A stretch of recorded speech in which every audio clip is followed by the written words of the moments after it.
ஏன் ஒரு மாதிரி தலை குனிஞ்சு அப்செட்டா இருக்கீங்க?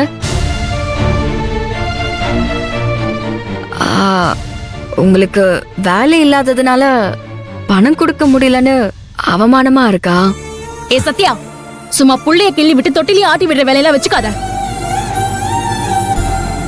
இப்ப நான் கொடுத்த பணம் நான் கொடுத்தது கிடையாது, அது அவர் கொடுத்தது.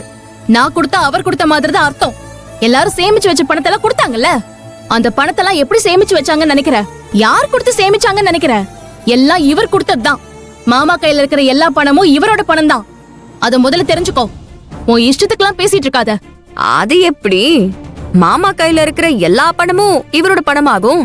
அதுல எங்க பணமும் இருக்குல்ல. அப்படியா? அத வேணா நீ திருப்பி வாங்கிக்கோ. மாமா, அவங்க கொடுத்த பணத்தை திருப்பி கொடுத்துருங்க மாமா. அண்ணி, சத்யா ஒண்ணு அந்த அர்த்தத்துல சொல்லல. அண்ணனை பத்தி சத்யா தப்பாவும் சொல்லல. அண்ணனுக்காக சத்யா வருத்தம் தானே பட்டா. பழைய பழமொழிதான், இருந்தாலும் சொல்றேன். ஆடு நனையுதேன்னு எந்த ஓனாயும் இங்க ஒண்ணு அழுக தேவையில்லை.